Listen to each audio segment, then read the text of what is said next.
Good evening, everyone. I'd like to call this Village Board meeting to order on Monday, December 5, 2022, and ask if you would all please rise and join the Village Board in the Pledge of Allegiance. I pledge allegiance to the flag of the United States of America and to the republic for which it stands, one nation, under God, indivisible, with liberty and justice for all. Would the clerk please call the roll? Trustee LaBedz? Here. Trustee Scaletta? Here. Trustee Bertucci? Here. Trustee Grasse? Here. Trustee Tinaglia? Here. Trustee Canty? Here. Trustee Baldino? Here. Trustee Schwingbeck? Here. President Hayes? Here. First item on the agenda is the approval of minutes, and we have two sets to approve tonight, both from our meetings on November 21st, 2022. First is from the Committee of the Whole meeting that evening. Are there any changes or passes? I move to approve the Committee of the Whole minutes for November 21st, 2022. Second. Motion by Trustee Grasse, seconded by Trustee LaBedz. Any questions or comments from the board or from the audience? Seeing none, all those in favor say aye. Aye. Any opposed? And next we have the minutes from the Village Board meeting from that same evening. Any changes or passes? Move approval. Second. Motion to approve by Trustee Schwingbeck, seconded by Trustee Baldino. Any questions or comments from the board or anything from the audience? Seeing none, all those in favor say aye. Aye. Any opposed? And next we move on to the approval of the accounts payable, and I would call on Trustee Bertucci. I'll move approval of the warrant register for the check dated 11/30/2022 in the amount of $964,665.95. Second. We have a motion and a second. Any questions or comments from the board? Anything from the audience? Seeing none, roll call. Trustee Bertucci? Yes. Trustee Scaletta? Yes. Trustee Grasse? Yes. Trustee LaBedz? Yes. Trustee Schwingbeck? Yes. Trustee Baldino? Yes. Trustee Canty? Yes. Trustee Tinaglia? Yes. President Hayes? Yes. Next, we move on to the reason why most of us are here this evening, and that's some very special presentations and promotions. And so we've got two promotions within our fire department this evening. And Chief, let me just ask, I've got the oaths. Do we have some narratives? Have you got the narratives? Okay.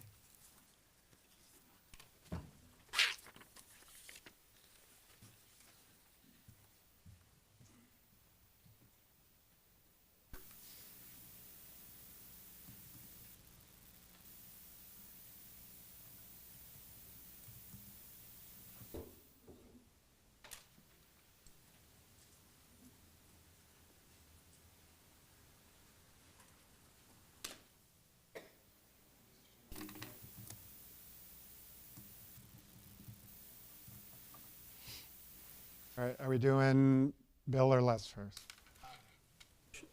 Okay.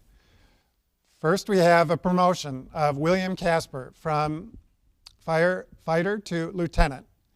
Lieutenant Casper was raised in Oak Lawn by his parents and has one brother, Jeff. He attended St. Lawrence High School, where he graduated in 1991. After graduation, he went on to attend Moraine Valley Community College, where he earned an Associate of Arts degree in Emergency Medical Services and Fire Science. He then attended Lewis University, go Flyers, where he received his bachelor's degree in Business Administration and Management. Bill and his wife Meredith live in Alsip with their two children, Billy and Molly. Lieutenant Casper joined the Arlington Heights Fire Department in August of 2005. He holds many certifications from the Illinois State Fire Marshal's Office, including Company Fire Officer, Instructor 1, Watercraft Technician, Water Operations, Rope Operations, Fire Apparatus Engineer, and Hazmat Operations.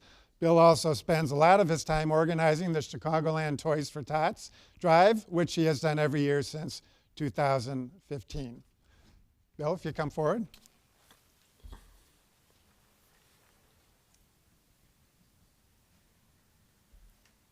And we'll come a little closer. We'll make it official. If you raise your right hand and repeat after me. I, and state your full name, I, William Casper, having been appointed to the office of Fire Lieutenant having been appointed to the office of Fire Lieutenant in the Village of Arlington Heights, in the Village of Arlington Heights, in the County of Cook, in the County of Cook, do solemnly swear and affirm do solemnly swear and affirm that I will support the Constitution of the United States that I will support the Constitution of the United States and the Constitution of the State of Illinois, and the Constitution of the State of Illinois, and that I will faithfully discharge the duties and that I will faithfully discharge the duties of the office according to the best of my ability. of the office according to the best of my ability. Congratulations.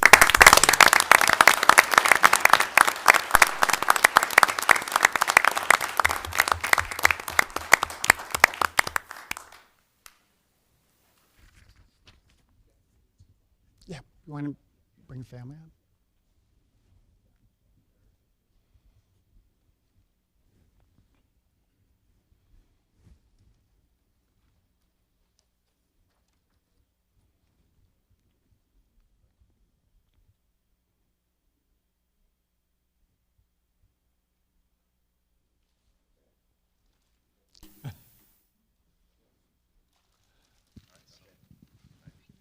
Now the hard part. Thank you all for coming tonight. Thank you, Mayor Hayes, Village Board, Manager Reckloss, Chief Harris, Deputy Chief Hanselman. It's definitely a privilege and an honor and very humbling to receive this promotion. I'm very fortunate to have the support of many family members that are here tonight.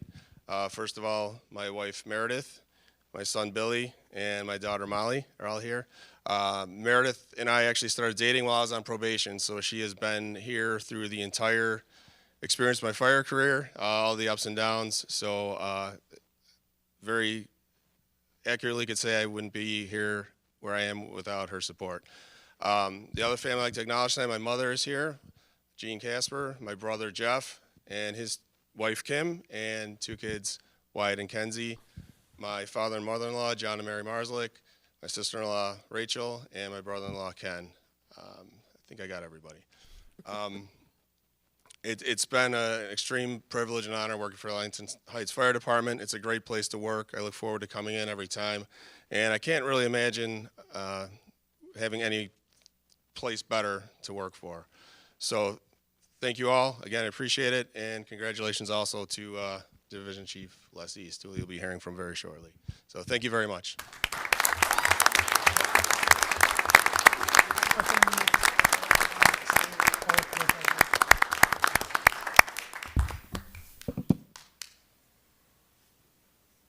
And before we continue, and for those who don't know, probation in the fire department is not a bad thing. So in case some of you were wondering. All right, Les, why don't you come forward?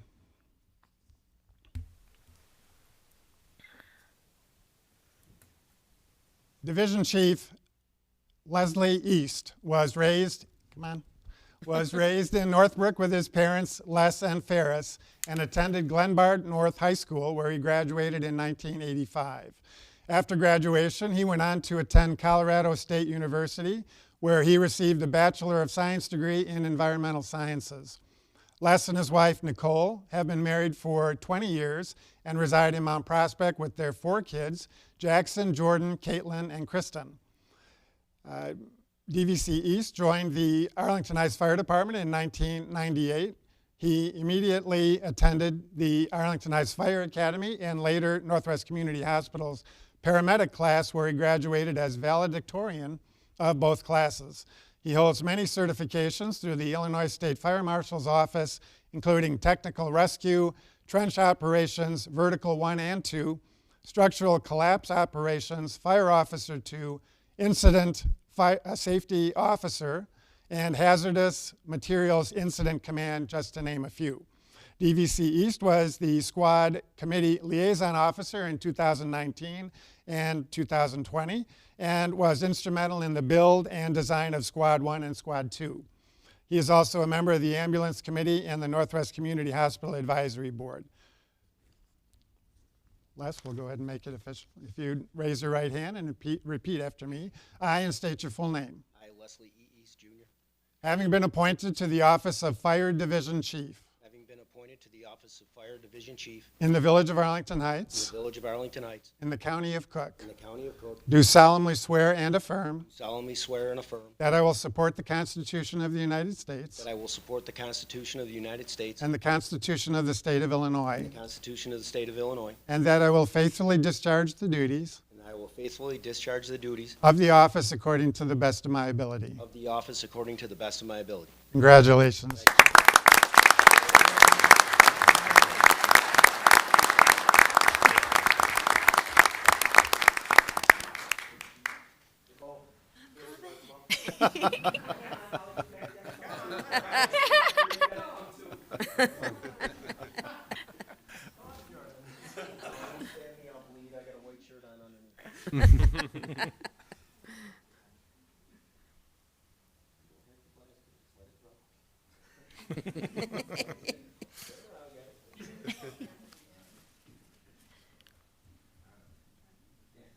Okay, Chief. No photo? All right. Mayor Hayes, thank you very much. The Village Board, I truly appreciate this. Manager Ruckless, I appreciate it.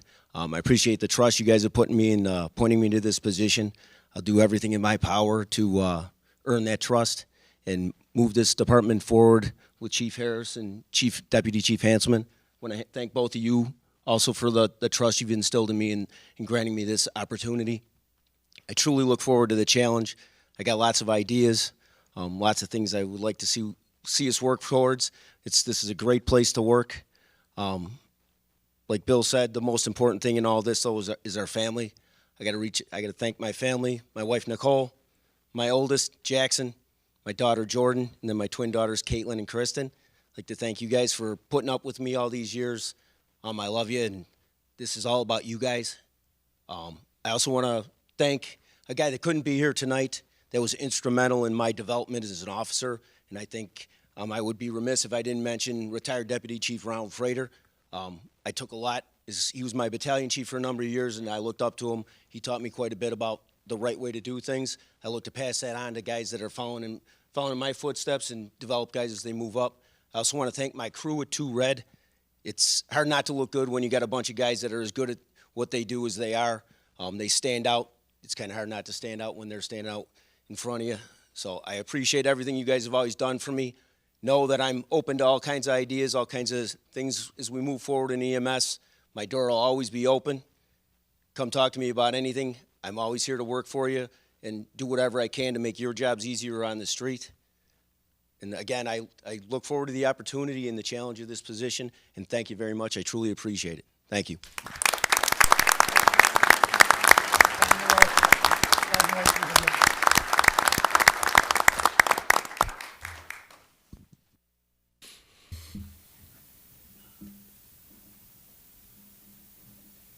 Before you head off to the party or parties, I would ask if you could just join us for a few more minutes because we have a very special presentation by the Daily Herald. And the men and women of the fire department have been a big part of why Arlington Heights has received this award for a number of years now. And so I would really appreciate if you stay and be part of this presentation as well. So Karen from the Daily Herald, if you come forward and introduce yourself and tell us the very special reason why you're here this evening. Thank you very much. I appreciate the opportunity to be here at the board meeting and present you with this honor. I'm Karen Krosky with the Daily Herald Media Group. One of the fun things that we do with Daily Herald Media Group is called Reader's Choice. We've been doing it for 13 years now, and it's our opportunity to ask the community to nominate their favorites within over 100 plus categories. This can include everything from car washes to coffee shops to restaurants to favorite lawyer, services, municipalities, festivals, and parades. We get this list, we put the top 5 together in each one of these lists, and then we go back to the community and ask them to vote for their best of the best. This voting occurs over 23 days. We had over 110,000 votes in total, and with that we are super proud and pleased to be able to honor the Village of Arlington Heights. They have won the Best of the Best 2022, Best Town, and also Best Downtown Atmosphere. So I'd like to present this award to you, Mayor Hayes, on behalf of the Daily Herald.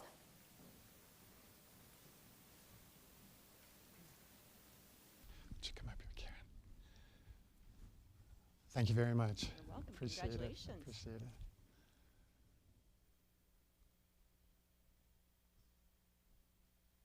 Thanks. Well, stay up here for just a second. This is a very special award. This is actually very meaningful to us as elected representatives of the community and to all of our village staff, especially including the men and women of our fire department, of our police department, of our public works department, all those people that interact with those who voted for this award. And so that's why this is so special to me, Karen, and to the village board, is that it's voted on by our customers. And that's why it's so important that it's really meaningful, reflective of how our citizens view us as a village and us as their representatives. And also how we're viewed outside of the community as well, because many of the votes came from people who don't live in Arlington Heights. So they don't live in Arlington Heights currently, but perhaps they want to live in Arlington Heights at some point. And so we very much appreciate this award for, I don't know how many years it is in a row now, but we've received it for a number of years now. And so this will, again, have a very special place on our award mantle. And so we thank you so much for all that you do for your readership and for our community as well. So thanks again.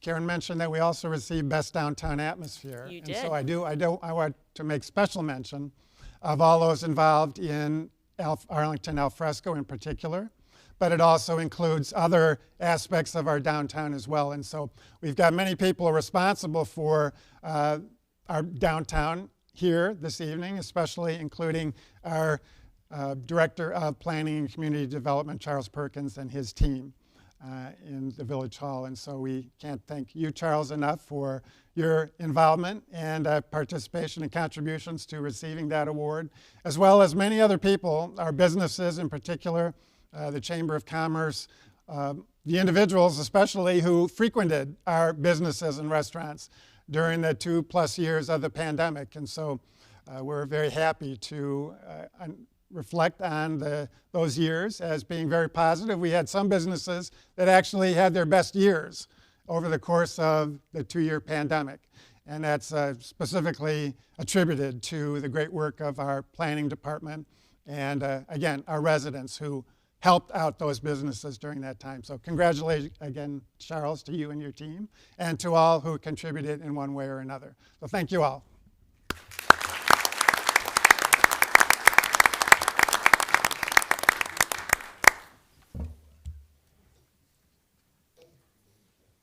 All right, at this time, we're going to let you go to your parties. And again, congratulations to our new promotees.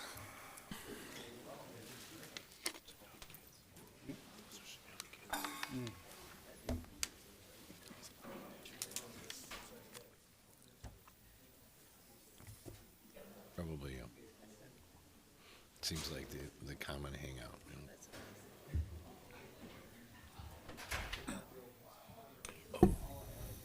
Each minute.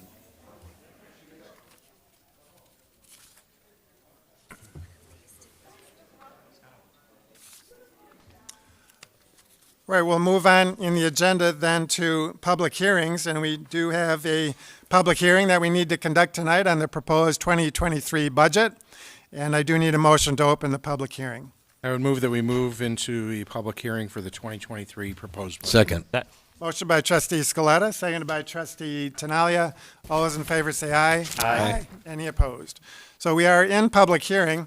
This is a public hearing required by state statute to provide for formal public comment on the budget. This is the final step of the budget process that started back in June with the review of the 2023 budget ceilings. And the proposed 2023 budget was reviewed at 2 separate public meetings held in November. So with that, Mr. Ecklaus, anything further to add? I just make a few kind of summary remarks. As you know, the budget's the culmination of a long planning process, both operationally and financially, involving the hard work of many, many people. I do want to call out Finance Director Tom Keeney and Kevin Baumgartner, our budget coordinator, for their extra help in shepherding the whole thing through. Staff has tried to present a budget that reflects not only the organizational demands from our own professional and occupational perspectives, but also one that reflects the formal and informal feedback from the village board during our planning meetings this spring and summer, and of course the many, many discussions with residents, boards and commissions and other stakeholders over the course of the year. And so what I really want to say is this document's not just a wish list from every department. It's really a balanced policy document that does its best to move the community forward based on the anticipated challenges, obligations, and opportunities that we see ahead of us. As you mentioned, back in November, the board heard from representatives from every department. The budget document has been covered in the media, made available in physical and digital forms by the village, and has been highlighted on social media and on our website now for a couple of months. The budget reflects the strategic priorities adopted by the village board, as well as the long tradition of fiscal conservatism within this village government. Happy to say that despite the volatility of the stock market and the national economy and rising costs and supply chain issues, this will be the fourth year where there will be no increase in the village's share of the property tax or the village's property tax levy. That means that the village portion of your property taxes will be the same as it was 5 years ago, when you think about that. This budget will continue the prudent investments that the board has authorized in village infrastructure, including recently accelerated replacement of village water mains, roads, and enhancement of our stormwater system. It'll also provide adequate funding to all of our operational departments, including our police and fire departments, and will allow the village to face all anticipated challenges, including the ongoing discussions relating to the redevelopment of the Arlington racetrack. And so at this point, we're happy to answer any questions that the board or members of the public may have, but at the appropriate time, staff would recommend approval of the three ordinances for the 2023 tax levy and budget and appropriations ordinance. Okay, thanks, Mr. Reckless. I do have two blue cards from individuals in the audience who wish to address the board under the public hearing. And so I would call on both of them individually. You are just reminded of the 3-minute time limit. And the first is Martin Bauer.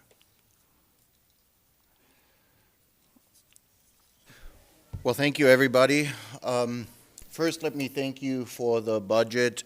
While I have not been able to study in detail 400 and some odd pages, I did look at it sufficiently that I agree with your statement that it is a balanced budget, or not a balanced budget, but a balanced perspective of the village finances. As I've said before, I and many other residents are concerned about property taxes, particularly in light of the challenges coming up to the village with regards to the Arlington Park redevelopment. And so as such, I think it's important to not just look at the last few years where the property tax has gone up, I believe, by 1% every year, but also take a slightly longer perspective. Like many of us, I have just gotten my property tax bill in the mail. It also marks the 20-year marker that I have been in the very same house here in Arlington Heights, and so I've taken the opportunity to look at my property tax bill 2001 to 2021, and I've observed the following. As a baseline, cost of living has gone up by 60%. We know all goes up. By comparison, my property tax has gone up by 91%. So we're already talking about 1.5 times the inflation. Now, the village portion is just one part of the property tax bill. I recognize that. The village portion has gone up more than any other portion of the property tax bill. Over the 20-year period, the village taxes have gone up from $505 in 2001 to $1,446 in 2021. In other words, an increase of 186%, or 3 times the rate of inflation. My house might be different. I recognize that. Not everybody experiences exactly the same rate. So I've also taken the liberty to compare the 2003 budget with the 2023 budget. The property tax, from what I can tell, has increased by 154%. So not quite the 180% I've experienced, I say all that simply to state that in the past, there have been times of very significant property tax increases. It all the more means I appreciate the most recent increases, but it also highlights the continued need to be careful and to extend on the more recent streak of fiscal responsibility. So that's all I wanted to say. Okay, thank you, Mr. Bauer. I think the board has demonstrated, especially over the last 4 years and the years before, that we are very fiscally responsible and really spend our taxpayer dollars, of which we are also taxpayers, very wisely. Trustee Bertucci. Thank you, Mayor.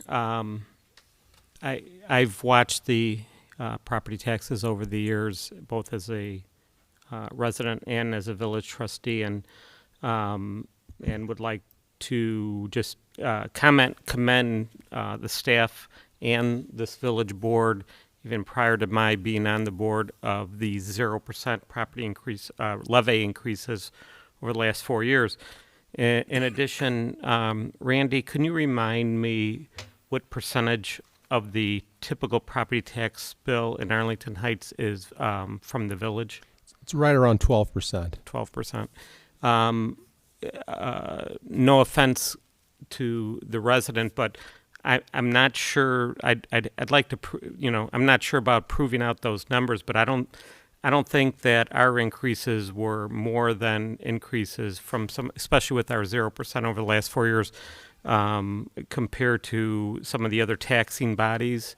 I love our schools, but in fact, I know our school districts have had some increases more than ours, and I'm not looking to throw anybody under the bus, but I am very proud of our village, our staff, our, like I said, board members prior to my even serving on the board.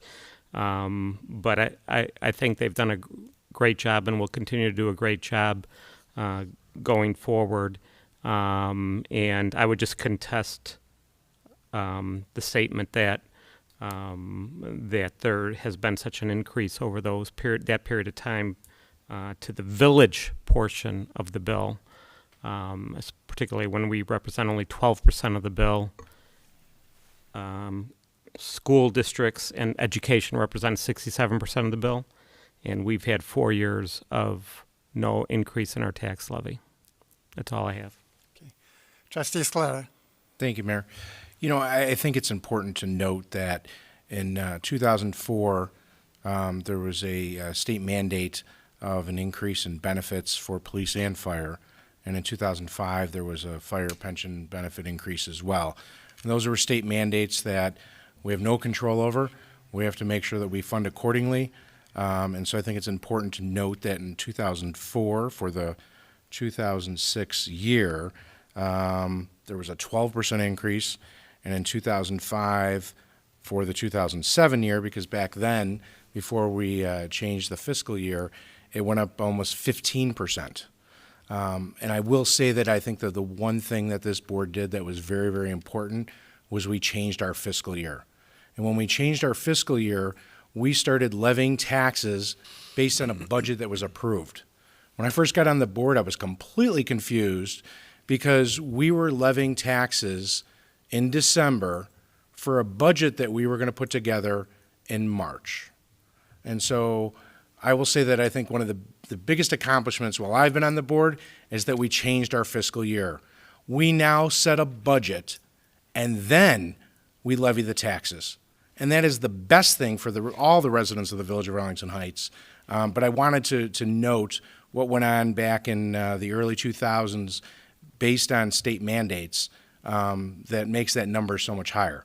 And because I'm very, very proud of the tax levies that we've had over the years because they've been very modest. And I'm thrilled that this year we can provide, in a fourth consecutive year, a 0% increase in our levy. But I appreciate everything you're saying because I've been here maybe just a couple years more than you, but I appreciate the sentiment, and I have pulled out those tax bills in the past and compared all of them. And yes, when you have probably the lowest percentage of the tax bill, it's easier for it to go up more than others. But thank you for your comments. Trustee Tinaglia. Thanks, Mayor Hayes. And for those like me who didn't really understand this as well as you might after having a sit down and talk with someone like John or Mayor Hayes or Tom or Randy, the pie, the piece of pie that our tax bill covers for Arlington Heights is this skinny little sliver. You keep hearing the number 12%. Let me paint a picture for you. If you took a pie chart and your tax bill was $10,000, 12% of that would be $1,200. That's what stays here in Arlington Heights. All the rest of that $10,000 goes elsewhere. And I don't mean elsewhere as an out of Arlington Heights. A big, big chunk of it goes to District 214, 25, 211, and what else? 21. 21. 59. So it's a big part of our tax bill that goes towards our wonderful education that the kids get. Whether you have children in school or not, you're paying that every time you get a tax bill. But that little sliver of 12% is what runs everything you see going on here, from all those men and women that were here a minute ago to everyone else that Randy handles of 450 people. So 12%, and we've been so lucky. I've been doing this for almost 10 years now, and the last 4 have been zeros. It's wonderful. So thankful and so proud.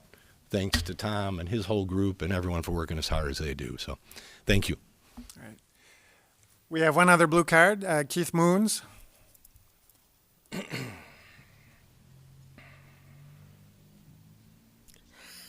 No, we had, sir. I thought you called. No, not yet. Oh, thank you. Mr. Moons. You're under, you're Mr. Sherwin, right? You're under the next agenda item, so stay tuned. Thank you, President Hayes. You know, I just wanted also to recognize the Board of Trustees and the staff's effort on bringing forth a 4th straight year of zero tax levy. That is a big deal. President Hayes, it is. I mean, especially for those households that are below the median income line, and that would be half of all households in Arlington Heights. You know, we do like to say that the village is only 12.2%, but that is true, but it is more than a little sliver. It is the next biggest piece of the pie. You've got the education, but the next biggest piece of that pie is the village, and everything else kind of goes underneath that. A zero tax levy increase for the 4th time is the best shop local program I think you can devise. This is because cash in the pockets of households, especially those that are below the median income line, will spend it. And they probably spend it locally as well. I think this can explain why our sales tax revenue, Arlington al fresco, income tax revenue during some pretty tough economics times has been good, is because of these 4 zeros in a row. Because of folks have money to go spend. So it's a great subsidy. Spending begets spending, and it has a multiplier effect as well. And not only is the zero increase the best shop local program, I think, but it's the best marketing program for Arlington Heights as well. It attracts businesses and residents to come here because we can say we have our financial house in order, and that message is out there. Of course, this brings me to the loser bears. You know, please do not jeopardize our zeros going forward here by a good record that I think we can continue by giving money to the loser bears. They do not need our piggy bank for any subsidies. They can work it out on their own. If they want to build Bearstown, Illinois over here, then that's their prerogative. But I think the challenge now is to go for 5 zeros in a row. Maybe even reduce our taxes next time to give us more subsidies to spend at al fresco. We have an enormous surplus in the general fund that could facilitate another 0 or less this year. I know there's a depression around every corner, but even so, I think we've weathered some pretty tough times with some good staff management and the Board of Trustees oversight. We've weathered some tough times. We've come out looking quite well, and thank you for your effort, and have a Merry Christmas. All right, thank you, Mr. Moons. Next, Melissa Kayer. Melissa Kayer speaking. The board meeting from December 6, 2021, the total proposed tax levy was $52,346,922. That is less than what you're asking for tonight. So how is that a 0% increase? I'll let Mr. Keeney address that. Yes, Melissa, each year the Cook County adds a 1% loss in cost onto the village's tax levy, and we use the extended amount for the tax levy base. And the reason for that loss in cost is because we never receive 100% of our tax levy revenue. It's usually about 98 or 99% per year. So to make us whole, that's what the Cook County Treasurer's Office does. It doesn't make sense to me, but thank you. I'm sure Mr. Keeney would be happy to meet with you individually or talk over the phone to explain it in more detail. Thank you. Is there anyone else in the audience who wish to address the board under the public hearing portion of the agenda and the proposed 2023 budget? Seeing none, back to the board for any further discussion. Trustee LaBedz. Thank you, Mayor Hayes. I appreciate all the comments about the keeping taxes down and so on. As has been mentioned, we are all taxpayers too, but I also don't want us to forget what we get for our taxes.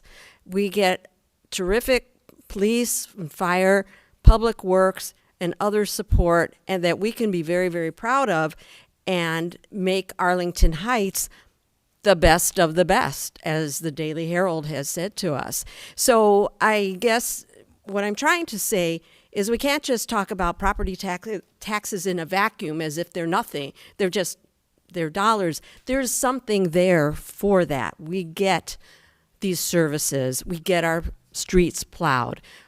I hear complaints from other communities where they don't get the same kind of services that we get. So I think we have a lot to be proud of.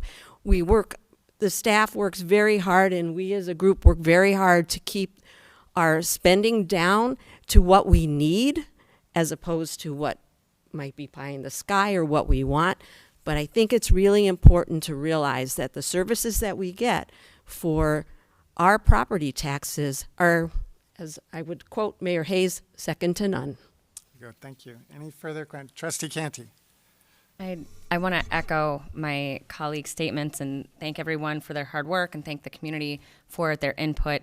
It's been said that a budget document is not just a financial document, but it's actually a document that shows the values of our community. So our policies are one thing, but where we put our money is another. And I think our budget and the fact that we work so hard to get that 0% property tax levy increase while still funding our fire department, our police department, our public works, and still trying to bring in our business community and make sure that our residents are getting the services they need, I think that says a lot about what we value as a board and as a community, and I think it shows in our financial documents. So thank you again for the work that went into this and for the community input that we hear, because we do hear it and we take it in and we try to put that back out in our budget document. Thank you. Anything further from the board? Trustee Scaletta. If there's nothing else, I'll move to close. Please. Okay. With great thanks to Manager Recklaus, Director Keeney, Budget Coordinator Kevin, I would move that we close the public hearing. Second. Motion by Trustee Scaletta, seconded by Trustee Schwingbeck. All those in favor say aye. Aye. Aye. Any opposed? For continuity's sake, I think we should go ahead and take the legal items, all the three ordinances related to this, out of order and approve those now. So if I could have a motion to take legal A, B, and C out of order at this time. Second. Motion by Trustee Tinaglia, seconded by Trustee LaBedz. All those in favor say aye. Aye. Aye. Any opposed? Who wants to take the first ordinance? Trustee Bertucci. I can do it. I would make a motion that the village board approve the ordinance providing for the levy, assessment, and collection of taxes for the year beginning January 1st, 2023, and ending December 31st, 2023 for the village of Arlington Heights. Second. Motion by Trustee Bertucci, seconded by Trustee Grasse. Any questions or comments from the board or from the audience? Seeing none, roll call. Trustee Bertucci? Yes. Trustee Grasse? Yes. Trustee Canty? Yes. Trustee Scaletta? Yes. Trustee Baldino? Yes. Trustee LaBedz? Yes. Trustee Schwingbeck? Yes. Trustee Tinaglia? Yes. President Hayes? Yes. Trustee Baldino. Thank you, Mayor. I move that the village board approve the ordinance abating taxes levied for the year 2022, heretofore levied to pay principal and interest on $530,000 general obligation bonds, Series 2018, of the Village of Arlington Heights. Second. Motion by Trustee Baldino, seconded by Trustee Schwingbeck. Any questions or comments from the board or from the audience? Seeing none, roll call. Trustee Baldino? Yes. Trustee Schwingbeck? Yes. Trustee LaBedz? Yes. Trustee Scaletta? Yes. Trustee Bertucci? Yes. Trustee Grasse? Yes. Trustee Tinaglia? Yes. Trustee Canty? Yes. President Hayes? Yes. Trustee Scaletta. Thank you, Mayor. I would move now to adopt an ordinance, or an ordinance adopting a budget and appropriations ordinance and amounts set forth therein for the year commencing January 1st, 2023, and ending December 31st, 2023. Second. Motion by Trustee Scaletta, seconded by Trustee Canty. Any questions or comments from the board or from the audience? Seeing none, roll call. Trustee Scaletta? Yes. Trustee Canty? Yes. Trustee Schwingbeck? Yes. Trustee Bertucci? Yes. Trustee Tinaglia? Yes. Trustee Grasse? Yes. Trustee LaBedz? Yes. Trustee Baldino? Yes. President Hayes? Yes. Well, it was a long road, but we're finally officially done. And so, again, thank you to all members of the team, led by our village manager and finance director, Tom Keeney, and everyone involved in one way or another in another very fine year, budget year. And so, again, the challenge is to do it again next year. And so, and the process starts now. So thank you all. We'll move on then to citizens to be heard. And we do have one blue card from an individual who wishes to address the board on an item not on the agenda. And he's just reminded of a 3-minute time limit. And that is Terrence Sherwin. Mr. Sherwin?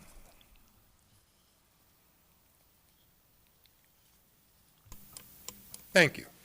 My name is Terrence Sherwin, and I reside at 709 North Dryden Avenue. And I'd like to speak to the board about several items that were in the Village of Arlington Heights Staff Development Committee report that were presented to the Conceptual Plan Review Committee last November. Okay. One of the items was that St. Vitus was to submit minutes of a meeting that they held, a community meeting they held on October 26, 2022. I, as a dear neighbor, was invited to that meeting. The purpose was to provide feedback regarding proposed plans to enable the school to continue to grow and flourish for the next 60-plus years. The plans presented were as follows. Priority 1, student experience, $6.5 million goal, and that was to update individual classrooms and learning spaces with improved lighting, technology, and acoustics. Also, the installation of heat, ventilation, and air conditioning systems to provide constant, comfortable, and high-quality air and temperature control throughout the school.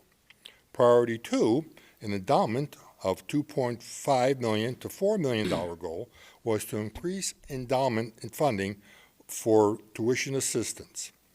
And then the long-term aspiration was to construct a $12 to $15 million sports complex to accommodate 4 athletic fields, softball field, football field, 2 football, soccer, and lacrosse fields, including high-performance field turf and the necessary elements, including netting, sports scoreboards, and dugouts, along with the inclusion of lights and stands. It was my impression that the dear neighbors in attendance had few comments regarding the priority 1, and none concerning priority 2. However, the dear neighbors expressed various severe concerns regarding the sports complex. When these concerns were expressed to St. Vitus and their representatives about traffic, parking, lighting, noise, usage, drainage, etc., no answers were provided, other than studies were underway. Okay. The dear neighbors did not support St. Vitus' vision regarding the construction of a sports complex. As I said before, I also attended the Village of Arlington Heights Conceptual Plan Review meeting that was held at the community room on November 9th at 6:15, Neighbors to and around St. Vitus were also in attendance and participated in the meeting. Under new business, St. Vitus master plan was presented. In response to that, the Village of Arlington Heights Development Committee, a 9-page report, was presented to the Conceptual Plan Review Committee at this meeting. Under other business, public comment, the chairman polled the entire audience row by row, requesting comments about the proposed sports complex. There were no favorable comments expressed for the sports complex. There were only serious concerns voiced, as the meeting minutes will reflect. In the Staff Development Committee report prepared for the number 9 meeting, it was recommended, in addition, before a formal application is submitted, staff recommends an early review by the village board to provide feedback to the petitioner. Mr. Sherwin, you're past your time, so I'm going to have to ask you to wrap up if you would. Okay. That recommendation did not give a specific person who was responsible for that action item or time and date. So I'm asking, does the board schedule that early review meeting? Does St. Vitus schedule it? Who's responsible for that action item? I know I did receive an email from you regarding this, and I did respond. And we are in the process of developing a response to your second follow-up email regarding notifications of that, if that meeting does occur. So I would call on Village Manager Randy Recklouse to address those. Sure. The way that the purpose of early review, let me start with that, is for generally more complex projects, rather than, an applicant is entitled to go through the process. They're entitled to due process under our code.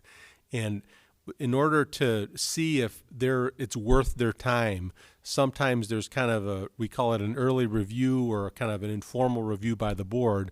And the board can give feedback, and that helps them, guide them to decide, number one, what are the things we're going to need to fundamentally do in order for them to have a chance at getting through the process. And then number two, sometimes they may decide that it's not worth their time to go through the process based on feedback they receive. So that's the purpose of it. But the process is there has to be a request in writing from an applicant for early review.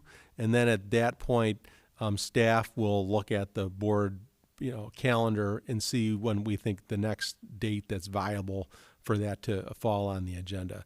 All of our agendas are published.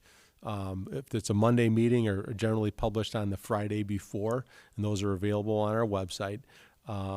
Usually there's more notice than that because it's something that's kind of playing out in some way with through the process. But you can always check on our website, our Facebook page. All of those places have information on what's coming up on our agenda. Okay. So as I understand it, St. Vitus' responsibility to ask for the early review meeting. They would request an early review, and then we would process that and again look at the calendar and see when an appropriate date would be. Thank you. Okay. Thank you, Mr. Sherwin. Can I ask one question? Sure, Trustee Scaletta. Do you mind if I asked Mr. Perkins, just because I think he would know? So, Charles, if someone requests an early review, are they required to post it on property like they do when they go before the Plan Commission? No, not for an early review. Okay. So that's probably challenging for the people that are in the neighborhood. And so going to the website is really the only option? Right now it is, yes. I mean, we're not set up to, intake emails and process emails and things like that, and they come in to different people and somebody gets missed. So it's kind of outside of our normal process, so it's kind of an additional step. So we have not required a written notice go out to neighbors. The St. Vitus could choose to not avail themselves of early review. They could submit all their plans and documents and go through the regular process. They could decide to reevaluate what they're proposing and present something different. We don't know yet. They haven't responded. They haven't submitted an application yet. So at this point, the ball is in their court to either move forward or not. But the early review, typically we don't have a system in place to give notice to everybody. But we are looking at other ways to provide notification to the neighborhood, whether it's social media or Arlington Alerts. There's other ways to get the word out. We are exploring some different options for notifying residents for larger projects. And I should say that generally word will travel pretty fast on these types of things, and it's not something that's generally been a problem in the past. And it isn't something the I can tell you that the staff, and I know that the village board is very sensitive to the feelings of the residents in this neighborhood, and so I don't see this as something that's going to pop up at the 11th hour on an agenda, because we certainly want residents have the opportunity to speak and participate in any of our meetings, and we're very sensitive to the fact that this is an item that a lot of folks have concerns and questions about. I understand what you're saying. And I believe you because I've been up here for many, many years and I've seen how it works. However, we have residents that are concerned that, that the village is working with them, with St. Viator, which is not true. We will go through the same process we do with every petitioner, and we're going to see that very soon. But we go through the process. But I would think that, maybe as you're going through the codes, as you guys normally do, that maybe this is something that staff reconsiders whether or not we require petitioners for early review to post on the property. Certainly. I can assure you, Mr. Sherwin, I've read each of your emails. And I can assure you that this won't be something that will happen without a lot of people knowing about it. We do this on a regular basis, and I've never seen a time where people are completely surprised that something is coming before the village board. So I hear you. I've heard from many residents. I understand the issues that are challenging the neighbors in that area. And I can assure you that when the time comes, you'll be fully aware and you'll be able to tell all your neighbors that that there's going to be a meeting that they want to attend. Thank you. All right. That's it. There's no back and forth. That's it, Mr. Sherwin. Real quick, I really appreciate that, and the only thing that I'm used to, and that's what I was trying to get across, is when there was an action item or recommendation, that usually comes with someone's tag for the responsibility to set the time and date. And that wasn't in the report, and that was always what I was addressing, that who and when should. And I think that's been addressed now, so Thank you. Thank you, Mr. Sherwin. All right, Melissa? Melissa Kerr speaking. When someone signs up for the village newsletter, are they also signing up for the senior center newsletter?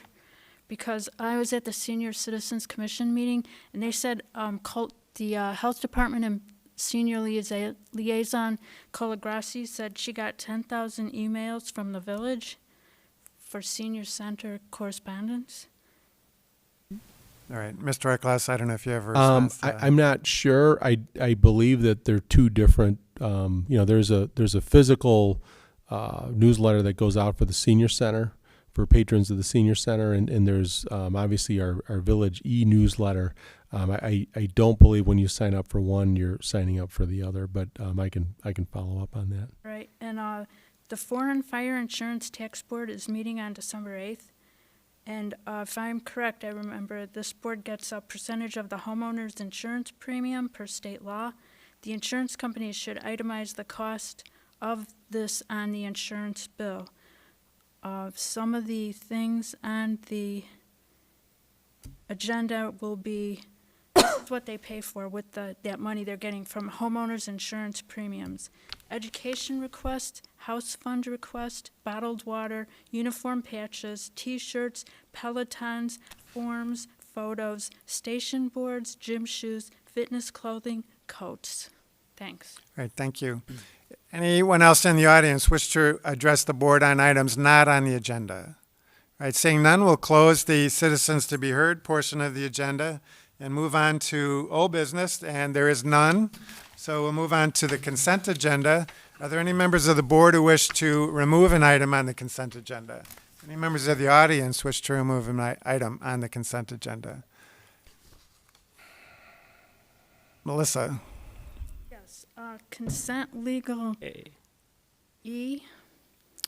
Consent legal E. Yeah, and A resolution approving adjustments to the village manager's salary and compensation. That shall be removed. and consent petitions and communications A. Permit fee waiver. Okay, thanks. Item A.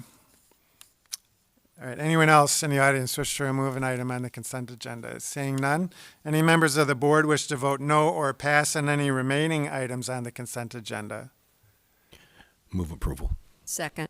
Trustee Tinaglia has moved approval of the remaining items on the consent agenda, seconded by Trustee LaBedz. Roll call. Trustee Tinaglia? Yes. Trustee LaBedz? Yes. Trustee Bertucci? Yes. Trustee Schwingbeck? Yes. Trustee Grasse? Yes. Trustee Scaletta? Yes. Trustee Baldino? Yes. Trustee Canty? Yes. President Hayes? Yes. Move on then to new business, and we do have one item tonight. That's the Paragon Mechanical request for an amendment to a land use variation ordinance 20-022 and associated variations for the property located at 2400 South Arlington Heights Road. If you just introduce yourself, sir. Hi, my name is Kevin Polka, the owner of Paragon Mechanical. Okay. And again, why don't you tell us what you're looking to do here? Do you want me to go through the presentation or just kind of? Well, obviously, we have the materials and have read it. We're very familiar with the issue, so any comments that you'd like to make, I don't want to prohibit you from making comments. So, in short, I want to just kind of circle to how this all came about. I'm a guy that fixes furnaces and not a real estate tycoon or lawyer by any stretch. I have a great team that works for me, and I just want to grow the business. The village, or the township of Elk Grove, who now is a really good customer of ours, had their property for sale, and they used it with the tollway in a very contractor shop sort of way. When I hired a lawyer to buy it, and they had a lawyer, zoning was never an issue, and I didn't even think it would be, because certainly we were going to be less impactful in our operation than the tollway and the salt dome and all that stuff. But clearly I was mistaken, and I learned a lot from then to now. Not only about how the village doesn't want their trucks out there, who we changed our truck policy. Our truck policy is that everyone takes the truck home. We even, if someone needs us to pay for their parking at their home, we pay for their parking. The trucks do not stay on site. The reason why I'm here today is because I want to continue growing our business, and I'm so inundated with this confusing process.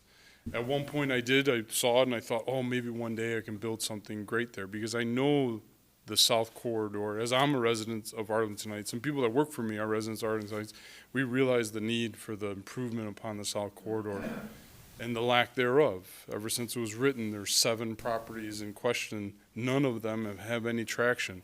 I happen to own one of them. Now, I'm here today to ask that you grant us an LUV in perpetuity, and we will do a modified version of the staff's request, where we'll remove bike safety, we'll remove some of the asphalt that Tinaglia mentioned last time, and we'll put the islands in and make it completely code compliant. I ask for you to consider that I don't want to increase the frontage along Arlington Heights Road. I think it's a mistake.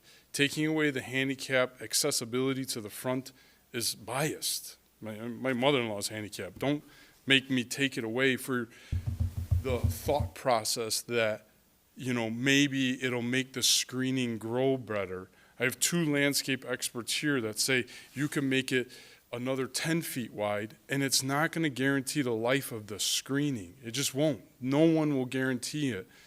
But we will put screening up there, as we did, and we'll get better at screening. We'll put the islands there, we'll put the shade trees, we'll make it beautiful. Now is a horrible time to invest in any kind of office complex. We cannot do any kind of redevelopment right now, but we can make it better than what it is. And believe me, any wrongdoing I did was not intentional. I had no idea that there would be a problem. When you look at it from my lens, seeing the tollway working out of there versus what we do, and I want to reiterate, the only difference that we have in the code allows us without an LUV to have our contractor's office to be there with no LUV. And the only separation at this point, because we've already removed our trucks, you've already put that in there, we've already done that, is literally the storage of our filters and some fittings. So all I'm asking is to make it a little bit easier on me. Let us keep our filters and fittings there. We're going to make it beautiful. It's a $100,000 investment into the property that has diminished in value, but we're going to do it. And the landscaping and concrete company is here today to attest it or answer questions for you. But we can execute that and get that done. But I need you to give me the LUV in perpetuity and modify the version that the staff has to exclude the extending of the island across the road frontage, which eliminates all the parking right in the front of the building. That's kind of it in short. Okay, thanks, Mr. Polka. Mr. Perkins. Thank you. Good evening. I'll just walk through a little bit history on this particular request. As everybody's aware, the property is about 2.4 acres right at the intersection of Arlington Heights Road and the I-90 tollway. A little bit of history. In 2016, we did meet with Elk Grove Township and their real estate representatives when they were getting ready to put the property on the market.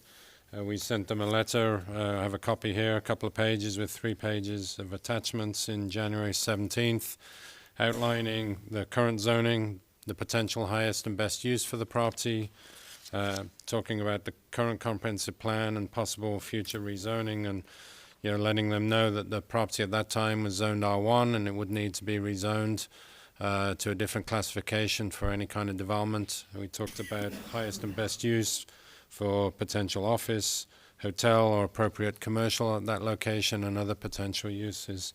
Then in February of 2018, Paragon began parking their trucks on the property. That continued in 2018. There were various staff communication and contact with Paragon, advising them that the property was not zoned appropriately for the use and to cease parking their vehicles there. Then later in July of 2019, we found out that they had closed their prior office that they did get a land use variation for, also in Arlington Heights, and had moved into the building without any village approvals. So there was some code enforcement action, and then finally in February of 2020, Paragon submitted an application to go through the process to seek a land use variation. And Mr. Polka is correct. The zoning does allow an office for a construction company. So big construction companies like Power Construction had their corporate offices in Arlington Heights at one point, but they didn't have their construction shop with all their materials, supplies. They can do fabrication inside the building. This approval, the temporary approval, did allow temporary parking behind the buildings. So that's not allowed in the B2 zoning. So just a quick recap. In 2020, February, the Plan Commission application was submitted. Staff reviewed it, and at that time, Paragon did present a potential redevelopment concept, and that was taken into account. The Staff Development Committee recommended denial of the application, and the Plan Commission, with a 6-3 vote, recommended approval of it, subject to a phased landscaping, a phase 1 and a phase 2, and it was not a complete landscaping plan for the site. It was just a fairly minimal landscape plan at that time. And then in July of 2020, right at the kind of peak of the pandemic, the board held a virtual meeting, talked about it, and with a 5-3 vote, recommended approval of the proposal, I think primarily based on the potential for the future redevelopment plan, and gave a 2-year time limit to resubmit, to go through the process, and for Mr. Polka to develop his plans. The phase landscape plan called for phase 1 to be installed by September 30th of 2020. Part of that was installed, not all of it, and it has not been maintained. And then the second phase that was supposed to be installed by September of this year was never installed. Staff notified Mr. Polka of the upcoming deadlines and dates, so that he was ready to move forward and either submit the application and make the phase 2 landscaping. And then in July of this year, he submitted an application to modify the 2 conditions, condition 3 and condition 8, from the 2020 approval. So this was the concept that had been submitted in 2020. Complete, tear down redevelopment of the site, making a nice new gateway entrance to the community. This is how it looks today.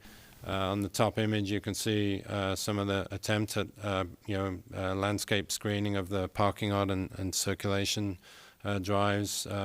It hasn't really been maintained. We know it's a tough environment to maintain landscaping right on a major roadway there. But here's an example on Northwest Highway that has been installed with, plant material of a decent size that is sustainable. And even closer, this is some landscaping the village installed a few years ago, right on the curb line. So you can get salt-tolerant material to survive and make a nice screening. So the relevant conditions that we're talking about is condition 3 of the 2020 ordinance, which talks about the 2 phasing of the landscaping, and then condition 8 that talks about submitting and redevelopment plan, and if that was subsequently approved, moving forward with it. If not, then the land use variation shall become null and void. And if the board were to deny the request today, then the land use variation would become null and void, and they could continue to operate their office in the building. They could continue to attract other potential tenants into the building that are compliant with the B2, so long as they submit for a business license and have that vetted appropriately. They just could not have their vehicles, their equipment, any machinery that they might have or bring into the site at a future date. Those are the components that they would not be allowed. The same with any fabrication. So the 2 key issues really are, the permanent land use of the property as a contractor shop. Is that an appropriate use for an entry site in Arlington Heights and for what we're trying to accomplish that will take time along the corridor? And then the second subsidiary point really is compliance with the landscaping regulations. So after our initial meeting with Elk Grove Township in 2018, the village did prepare the South Arlington Heights Road Corridor Plan. This site is identified in the plan. It talks about potential redevelopment, screening of the parking areas, creating a gateway use for the community. The land use issues really nothing to do with Paragon and their business operations. This is a pure land use decision. And land use recommendation from staff and the Plan Commission was that contractor shop is not a compatible land use with the designation for the property, and it's not consistent with the criteria for a land use variation. It's permitting a contractor shop would not provide for the gradual elimination of non-conforming or incompatible uses along the corridor. It'd be difficult, not to approve similar uses, for example. It is a southern gateway property. The South Arlington Heights Road plan identifies it as an important redevelopment site. The proposed phased landscaping has not been completed nor maintained, and the redevelopment plan has not been developed nor submitted. This was the plan that was approved with the ordinance. So if the request were denied, this plan is still part of the rezoning. So the part of the 2020 action was to rezone the site from R1 to B2, which does allow a whole slew of uses, including the office for Paragon. So this plan would still need to be implemented and maintained, and that would be a separate code enforcement action to implement that. This was a plan that Paragon put together after the Plan Commission meeting. So the Plan Commission, I believe their vote was 6-2 or 4-2 to recommend denial. After that, they did amend their plan and propose removal of the little what is that, safety town, removal of some pavement in the dark green. They were going to eliminate some parking spaces to avoid adding landscape islands, and their plan was, if feasible, to reinstall the 3-foot screen, but only maintain it or replace it on a 5-year increment, which is not consistent with village code. If the Plan Commission were to consider this, staff had presented this plan as an alternate. The most important part is to provide that screening along Arlington Heights Road. That's the most visible part. So this plan was shown to the Plan Commission, not that staff was recommending a difference in our recommendation, but in the case that Plan Commission wanted to make that as their option. So the Plan Commission, after considering all this, they did vote 4-2 to recommend to the Village Board denial of the request for the reasons specified here, many of which that I have discussed. So I think I'd be happy to answer any questions or talk about any options that the Village Board may have if they were to consider something different. Thanks, Mr. Perkins. Questions from the board?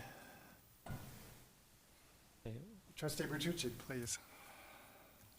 So, Charles and Randy, I'm trying to understand exactly what the back and forth is. I had to go see a client, a business in Franklin Park. And on my way back, I stopped on the property and I looked at some of the other properties. I mean, I know what we're trying to do going forward along that corridor, but across the street is the Daily Herald old property. That building's abandoned, right? That property owner, they submitted a permit to do interior, basically demolition, and they're marketing it as a medical office building.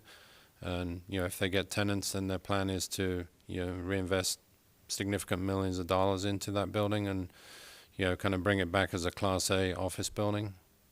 Okay. When I did my ride along with the police, and the officers, I did 2 of them, as you know, and the officers had to make sure that they did a drive-through in that area, and there were homeless tents underneath that building, and then the Guitar Center is across the street, and then north of that other office building. What's going on with that building? The plan is to tear that building down, and also the small building on the corner, as well as the I think it was former LaSalle Bank, and then the former Applebee's, and there's some preliminary concepts for mixed-use redevelopment, some commercial on the first floor, and maybe 8 or 10-story residential above. They've not moved forward with that plan to make a formal submittal, but we've had conversations with Bradford Allen, and they're the owner of that property. Also, after Mr. Polka sent some photographs to us with his initial application of other properties, we did forward those to the building department, and there have been several code enforcement actions on properties along that corridor by building and the health department, to make sure there's at least some basic maintenance being made, keeping the grass cut and the place tidy, windows repaired and things like that if they're in disrepair. Okay, so from Algonquin Road south to the ramps for the expressway, it's probably going to be years to a decade before that really gets to where we want it to be. Would that be a fair statement? A lot depends on the developer. They've invested a lot acquiring the property. Obviously, they would have to invest a lot, of their equity as well as financing to, prepare the plans and submit and build. It could be a few years. It will definitely be years. I don't know about a decade for things to happen. Hopefully, it's not going to be that long. And what's the given property, or how is it zoned now? What did you say, R1? Mr. Poker's property was zoned R1 in What meaning what?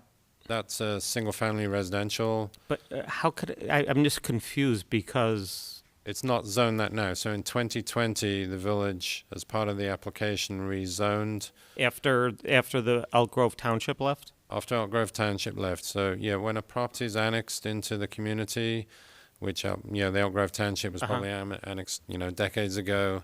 It's usually if there's no zoning petition by that property owner, it goes in the lowest classification that we have. So it's zoned R1, and it had stayed R1 for all those years as a non-conforming use. And then any different use that goes in there has to submit and rezone for the appropriate zoning classification. So Mr. Polka eventually, after the code enforcement actions, submitted that petition. Part of that petition was to rezone the property, which happened. So it is zone B2 commercial now. Mm-hmm. So sorry to confuse with the R1. It was R1 originally. Okay. When I drove through the parking lot, I noted that there's still, what's the word I want to use? A salt igloo tent, whatever. Is that still from Wheeling Township? Elk Grove Township when they were there? Is that part of your property, sir? Yeah. Okay. The salt dome, you mean? There's a salt dome and some other structures in the back of the office building that was the township road program. Okay. So in looking at the minutes from the Plan Commission, a man that I truly respect, Commissioner Drost, often he used the words having an opportunity to look for compromise. Has this, other than these formal back and forth, has the staff really sat down with the petitioner to really say, what can we do here to come to a compromise and figure out what we're looking for versus what you're trying to do? Because it seems to me right now, I mean, in my opinion, Charles, he's got the best looking property in that area right now. Maybe the Guitar Center is a little bit nicer, but compared to the Daily Herald building and some of the other buildings that are there, I mean, I know he needs to clean up his property and do some work there, but do we limit what he's trying to do and ask him to be held to such a high standard when the rest of everything else around him is in worse shape than his property? Mr. Ecklas. I'm sorry, if I could help answer that, and I think Trustee Bertucci help you understand kind of staff's perspective on looking at these things. Obviously we have the South Corridor plan, which is what I think we would all like to see happen there. And the question is, how does that happen? And, it can happen a variety of ways, but there's only so many ways, only so many areas in which the village has the authority to, help coax that along. The market in itself isn't going to force these things to occur. Generally, the village has the greatest amount of authority that it has to see that its vision is enacted at these moments when an applicant comes in and is asking for something from us. And so, for example, the new car wash that was put in, nice facility, very much to our standards, was an award-winning building. When the gas station came in, they updated, we were able to kind of enforce standards there. When the new larger development does occur, obviously we will be looking to them for enhanced landscaping, pedestrian access, all of those things. And Mr. Polka's property is the one that happens to be in front of us today. We don't have we don't have a button to press to make the rest of the South Corridor what we want it to do, today. We may in the future, but before us today is this piece of it. And that's the time in which we have the ability to say, because you're asking for this, we want you to build it to our standards. If we don't do it when there's a moment of someone coming in and asking for some kind of zoning action like Mr. Polka did back in 2020, then we have a diminished ability to do that in the future. And that's really how we see it. There's a lot of different ways to look at it. And, I think certainly what you're saying makes sense, but that's something that I wanted to just point out, that in terms of our options, this is one of those moments where the village has the ability to see things through. Okay, You know, so I think something that's hold on a minute, because I want to get your thoughts. So and I appreciate your comments, but isn't there some type of phased-in approach that we could bring to this gentleman to bring this to where we want it to be? And I mean, he might, if we help him, compromise and help him, some phased-in approach might get him to where we want him to be sooner than some of those other buildings will even get to where we want those buildings to be. Trustee I mean, Bertucci, has anybody talked to him one-on-one and said, let's see if we can come up with a compromise? Well, I know Sam Hubbard from my office has spent hours and hours on this project and had multiple conversations with Mr. Polka. And I would say in 2020, there was a phased plan that was approved and it wasn't followed through. Okay, can you comment on that, sir? So, and that's a good question. I've tried to work with staff. I've tried to reach out to Charles, and I never get an answer. And every time I talk to Sam, he tells me, when asked him a difficult question or asked him for his input, he tells me that that's not his decision, that it's your guys' decision. And it's crazy how it's such an important property, but yet no one other than Sam is the one reaching out to try to come to a conclusion. And I was given the LUV 2 years ago. In the midst of COVID, on a Zoom meeting, I was told, do this, this, and that, and then everything will be fine. And even by their own admission of a revised landscape plan, the plan that they tried to enforce on me just wasn't a good plan. Look at what their plan was from back then, and then look at what the plan is that you suggested today. It varies. You said to me, put in the screening. I put in the screening. Even amongst me saying from a landscape expert, it's going to die. And I asked for input. Mr. Polka, if you just address your comments up here, if you would. Oh, sorry.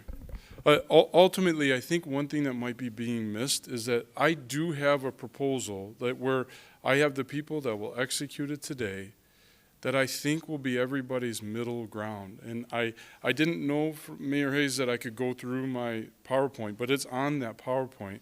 It is a proposal that's a middle ground between what the staff recommended and what we'll do. We'll get rid of the bike safety, we'll get rid of some of the asphalt, we'll put all the islands in there. It's a $100,000 investment, and we'll do it. We want to be there. I want to make the community great. I'm not going to redevelop it right now. It's not the right time to redevelop it. And ever since I went through this process again, the building's been up for sale. Zero interest other than other contractors like myself. You know, it's not as desirable of an area, but I want to make it look better. I want it to, and maybe if we do a small improvement, that is the compromise between what the staff recommended and what I have. I have a slide of it, and so does the staff, that it'll provide maybe the spark for other people to start doing. No one wants to be the first. No one, right? No one wants to be the first to invest $8 million into a piece of property. But we can make a small step to make it better. That proposal was presented to the staff, and me and Sam talked about it. I think it's totally code compliant. And the only thing I asked for in return is to let us be there in perpetuity. Still, we can't have outside storage. Still, we can't have trucks. And Mr. Perkins mentioned that, yes, in 2018, I didn't know. I bought the building. I thought, oh, great. It's great marketing. I'll park my trucks there. I legitimately didn't know. And I never got a notice. As soon as I got word, maybe people that worked for me got word and thought, oh, who knows. But as soon as I got word, the trucks were moved. And we haven't had the trucks, and I won't have the trucks there. I pay a guy, like I said before, I pay his storage fee of a truck where I should easily store it in my facility, but happily pay for him to store it at his house. I pay for a parking spot at his house. And I'll continue to do that. No trucks, no outside storage. There's a reasonable landscape improvement that'll make it beautiful. It's very expensive, but we'll do it. The only difference between the staff and what I said is I don't think it's fair to widen that frontage. They want it widened by 3 feet and eliminate all the parking in the front. It's a bad idea. You know, the handicaps are there. The people that come in, you know, some people want to come in and pay their bill. You know, I love it, right? Not because I'm getting paid, but because the people just want to come in. Your neighbors want to come in and hand us a check. You know, I think it's awesome. We sit down, we talk to them. Should I make them walk 200 feet around the corner? You know, because these aren't the young kids walking in paying their bill. Young kids are zelloing me or something. You know, it's the people that just want to see it. And that's why I think getting rid of the parking is the only bad idea, because it also doesn't guarantee the life of the screening that's wanted. Okay. So, Well, thank you. I want to turn it over to the other board members that might have a comments. Trustee Scaletta. So, Mr. Polka, you are a small business owner, and I've operated a lot of small businesses, and I can appreciate your angst, you know, coming before the village. But on the other hand, I look at it and go, you bought a building and didn't do any research. You just put in a bid without doing any due diligence, and that doesn't sound exactly right to me. I mean, you've done business in this village for a long time, right? correct. And you know that there's codes and ordinances, and that this village is a great place to work and live, but we have codes that we all follow. For sure, but imagine, I bought it from a township. Who would think that a township's not abiding by code? I bought it from township. Okay, it's not about the code when you, so, like, let me use the Guitar Center across the street from you, okay? There's not like lots of landscape islands and lots of landscaping, right? Yeah. But if they were to change their use, they sold the business and somebody else went in there, they'd have to bring it up to code. That's how the whole process works. But they were using, the township was using it for tollway, for outside storage. Okay, I know, but you did nothing. You didn't reach out to anybody. But All I you didn't did was think- put in a bid, right? You're right. And You're you right. won. And I learned, and I absolutely I know, agree. but did you learn? Because now you're saying, hey, I was on a Zoom meeting. I didn't know how to work the computer. And, you know, even though you did, because you were at the meeting and you were online, and how many communications, whether it's phone, email, did you make in 2020 after that meeting? The conditions that were tried to enforce on me back at that other LUV were not reasonable. Okay, I could then not you, have done them. then you should have said, no, I don't accept. I didn't get a chance to speak. I know, but what did you do the next day? I emailed Sam, and I You said, said, I don't agree. Absolutely. You want me to bring up the email? I do. I said, this is crazy. Okay. Absolutely. I'll bring you the email. Bring it up. The whole time. Even when I sent Sam an email saying that my landscape expert was telling me the screening is going to die. Should I do it? He said yes. Okay. I mean, your landscape planners have to have silt fencing, right? I mean, I use it all the time on properties. I'm told that because of the amount of salt that's going to come up, because it's like 3 or 4 lanes, that the silt fencing will not stand. But I'll put the silt fencing up. Okay, well, That's fine. there's plenty of landscaping up and down Arlington Heights Road, Rand Road, Northwest Highway, And there's all also over the landscaping place. from the village that's not maintained with the screen. And Pardon if me? you want, there's also landscaping from the village along Northwest Highway that's not maintained. That's the village's property. Constantly, I'm being held to a higher standard than everyone else around me. That's not and true. higher than the village. It is true. It's not true, because if any of those other properties were to change their use, they would then have to come up to the standard. But doesn't the village itself have to have the screening that they're requiring of me? So he's showing one section of Northwest Highway. If you back that camera up, or you want me to go and have somebody take pictures of Northwest Highway, there's areas of Northwest Highway that have parking that do not have screening. Do not. And that's village owned. I didn't think I had to come here and prove it to you, but I pass it every day. I do too. I understand what you're talking about, because we're providing public parking. We need people to be able to see it. And there, and according And there's to code, there needs is to be landscaping in screening. the area. I'm not going to debate it with you, because you want to do it your way, and while I can appreciate that, there still has to be some way that you have to work with the village. And I did. We're not showing the landscape plan. That's $100,000 that I got And when did that plan come forward? Between the last meeting and now. Okay, well, and that's kind of the problem. I mean, I'm at the point where I'm saying, let's just go back to the plan commission, because you're coming up with something new. The only option is that either I get the LUV in perpetuity and I do the $100,000, or I operate my contractor's office and we do the bare minimum if we even stay there. That's all. I Well, can't go through this. You haven't This even done the process bare is brutal. minimum. I did. Seriously. By the village's staff's put up own tall admission. grass. By the village's own admission, they wanted me to put islands on property I didn't even own. Okay. I don't even own that tollway portion where they're telling me to put up islands on. You know, if you had made a better good faith effort, other than putting up some tall grass, nothing has changed. We could talk about the parking in the front. We could all do tall all grass those cost me things. $10,000. Okay, well, I don't know. So you don't think that's a good faith effort? I don't know how much money you make, but that's a lot of money to me. That's $10,000 is a huge amount of money. That's a ton of money wasted that now the village staff, by their own admission, is saying, oh, well, that died. They're saying it's maintenance, but they're also telling me we'll widen it. I can't find one landscaper who will say, I'll guarantee the landscape screening along Arlington Heights Road. There's no one's going to ever guarantee landscaping. They'll guarantee it for so many days, and then they're out. The point is that I have a plan that's executable, that will make it better if you grant me the LUV in perpetuity. The plan that you came up with between the last plan commission and today. Correct. Okay, and we have not seen that, nor are we. I mean, that's not what's before us. There's a process. You have to go through the process. It's the village's staff's plan. Like you asked, I never got a chance to talk with Perkins or Randall about compromise, about working together. All I was confronted with is do this. That's it. No compromise. None at all. I've tried to reach out to Perkins and he doesn't respond, not once. So the point is that there is a plan for you to approve. There's a plan that's a very reasonable plan that I have a contract on that I can execute right now if you choose to approve The it. only thing in front of us right now is a denial of your request. Well, it's up on my presentation and Perkins has it. Okay. Sam and I agreed that that would be a reasonable plan. So, and Sam's the only person I've been talking to. All right, let's Sam go ahead. is our Compromise point plan? person. Hold on. Trustee Scaletta, anything further? That's not it. That's not the one that Sam and I talked to. Perkins doesn't even know what's going on. All right, And he- Mr. Polka, Mr. Polka, Mr. Polka, you please. With all due respect, I mean, I wasn't here at that last meeting, but I've read through all the minutes, and I've read through the minutes of the Plan Commission, and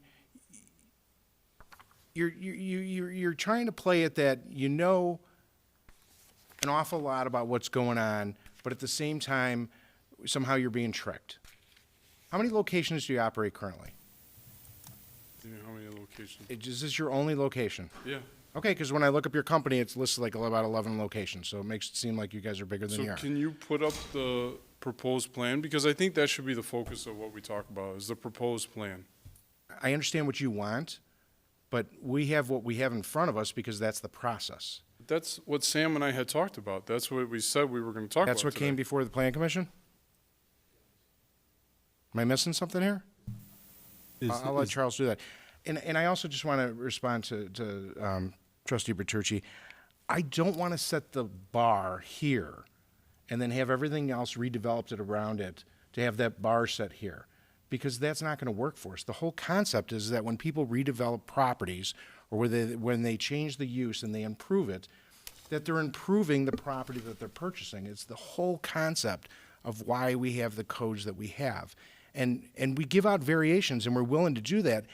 I just need you to meet me, I don't know, 3/4 of the way, and I feel like you've met me like 10%. But help I'm me- just not feeling it from you, Mr. Polka. Then please explain to me how. How do I meet you 3/4 of the way? I'm handing you a check saying I'm willing to spend $100,000 on stuff that you guys want. That's not meeting you halfway. Okay. I spent $10,000 on screening, and then they're saying that I didn't maintain it. There was nothing I could do to maintain it. The salt killed it. Okay. I don't understand what you mean. I'm meeting you 10%. There's a plan that Sam and I talked about, that we agreed, that I got a proposal for, that the owner of the company is sitting here, and he's ready to execute it in the time frame that Sam asked. And it's $100,000. How is that 10% of the way? And the only alternative is that I do nothing. So how is that? What have you done since? Since you bought the property, since you came before this board, what have you done? Without approval, I can't do anything. You don't understand Can't why. do Why? So without approval you can't do anything. But what have you done in 2 years? I mean, everything was supposed to be done by September 30th, right? right? Yes. And when did you come forward to say, you know what, this isn't going to work for me? I came forward right away. Okay, I know, but With this Sam. year, when did you come forward and say this isn't going to work for me, and this is my alternative plan? When the deadline was coming to an end, I asked Sam, what do I do? And he didn't even give me options. I said, well, then I guess I got to file another LUV. So I went through the process and I filed another LUV. When at the end of the day, I don't even need an LUV. I just run my offices and do the bare minimum. But I'm asking for an LUV and willing to make a substantial investment into the property. And you're saying I'm not doing anything. But I'm here. What do you say? Why exactly right. Why weren't you seriously? Why weren't you at the planning department in January this year, going, you know what? I'm looking at all the numbers. I don't see how it's going to work. I need assistance. I need some kind of help. We all have email addresses. The village manager has an email address. You can find us. We're not hidden. Do you know all how I'm many- saying, hold on. Okay. All I'm saying is that I'm looking at this saying that you didn't make a good faith effort. This board, at least 5 people, thought that you would make a good faith effort and you would do the right thing. When I look through those minutes and the people that voted no said, you know what, we've never done this because it doesn't seem to like it's ever going to work out for us. And they were right. Because where are we today? I was wrong. We're because between the plan commission and today, and now there's another project that we now have to look at quickly? I tried to show you the vision of what I wanted to do with the property, and I tried to make it clear. I cannot do this right away, but that was my vision. That's gone. That is not happening. That is not happening because this process is brutal. And you're telling me that The redevelopment process, of course, is brutal. There's standards that are in every single town, not just Arlington Heights. it's not the standards, it's not the redevelopment, it's the communication or lack thereof. Perfect example, I talked to Sam about an agreement. Okay. I've reached out to you Mr. 100 Polka, times. let's go ahead and move on. Are you anything I'm else, done because Trustee I mean, Scaletta? I can appreciate the petitioner's challenges. I just think that he's not doing anything until he is pushed to do something, and that's kind of where we're at. Because when I asked you if you had made any reach out to the staff before they reached out to you, the answer didn't seem like it was yes. It was absolutely, unequivocally yes. All right, Mr. Polka, But we're gonna the move only on. person I can reach out to is Sam, and obviously there's a Mr. huge Polka, disconnect. we're going to move on. And let me just correct one thing for the record that I heard you say. You said that you did not have an opportunity to respond to conditions 3 and 8 the last time we were here during that Zoom call. And that I know is not correct because I was running the meeting and definitely gave you an opportunity to respond to these conditions. So I just wanted to correct the record that you did have an opportunity to respond at that last meeting. So Trustee Tinaglia. Thanks, Mayor Hayes. Really just a couple of things. People make mistakes all the time. Sometimes it's because they didn't ask the right questions. Sometimes it's because they didn't get educated enough. Sometimes it was just out of ignorance. Sometimes it's out of haste. When a mistake happens, I guess it's the old, the ball went through my legs. What am I going to do now? How do I pick up the pieces and handle the next play? And all of what I'm getting at here is, I feel sorry for you, man. You bought a building from another, a municipal entity that had no business selling it to you, or maybe I shouldn't say it quite that way. You were uneducated and ill-advised or unadvised as to what you could do with that property. You put in a bid, you got it, and then all of a sudden you're now the proud owner of something that it really doesn't work for you exactly the way it is. Am I right? You know what, I'm just being sincere, and I'm just telling you a story of how I see it. Am I kind of close? I appreciate what you're saying, and there's a lot of truth in that. But Okay, the and I'm reality not, is that and I'm it not could trying to work. be combative at all. I'm just explaining a process and a point. So when you get stuck with that kind of a situation, what do you do? And the coach in me, and the trustee in me, and the dad in me, and everything else that I am, is how do you fix it? How do you start over? How do you get done what you want to get done? You're a doer. You're a hardworking guy. You want to get your stuff done.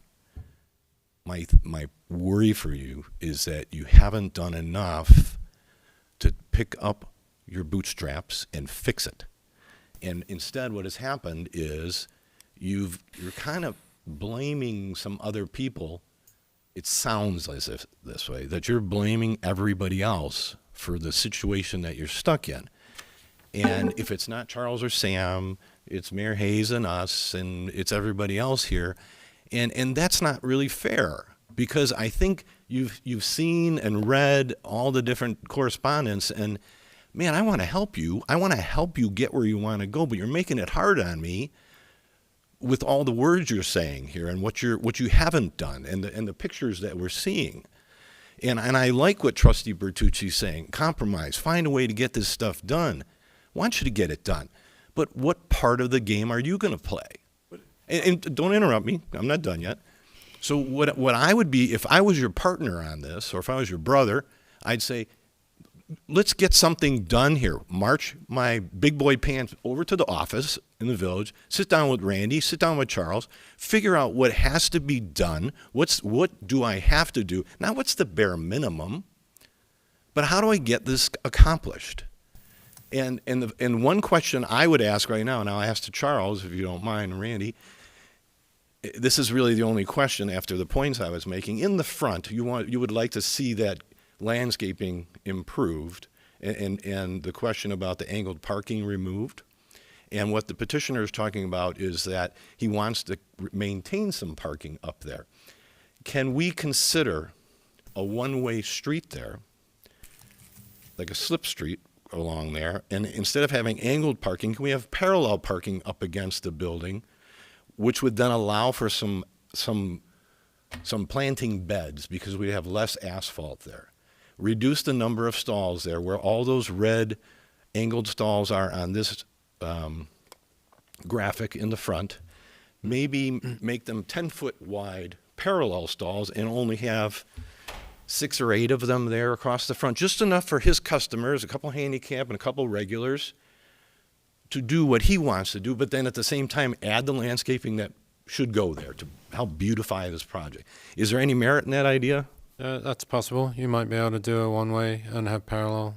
Have to look at the exact dimensions. Yeah. So I don't want to misspeak, but Already that a is. one-way there. Yeah. What's that? But It's instead, already a one-way. It's but already one way. It's one way with angled parking. With What you're talking about is one way with parallel parking. Correct, yes. And that's a different dimension. So It is, of course. might work. I'd have to look at the. How many feet would you like to? I mean, you're thinking maybe just get rid of all the parking and make all of it landscaping, or improve Let me it some- back up a little bit. There's been so many different landscape proposals. Yeah. Even today, my head was spinning trying to figure out what My was head being. spun right off already, So, I guarantee in your packet, there is a original proposed landscape plan from Mr. Polka, and I can describe it. I don't have it on the screen. It basically was to remove the safety town, put a landscape island there, put a landscape island there, and that was it. And we said that's It's not enough. That's less You than pull what up the my board. presentation. But you That's less than what need the to board. do me a favor, and please stop speaking when someone else is speaking. Any one of us here, okay? Because you're hurting yourself, and I'm trying to help you. So please, okay, heed my advice. So that was less than what the board approved 2 years ago. So after Sam had a lot of conversations with Mr. Polka, this plan was put together, trying to put in a graphic form what he was describing either on the phone or via email. And this text here that I'm circling, that was added by Mr. Polka. This text in this box was added by Mr. Polka. This text here was added by Mr. Polka. This descriptive here, Sam added just to explain what it is, that this was Paragon's alternate plan that was put together or talked about after the Plan Commission meeting. So as far as we're concerned, this is the latest plan.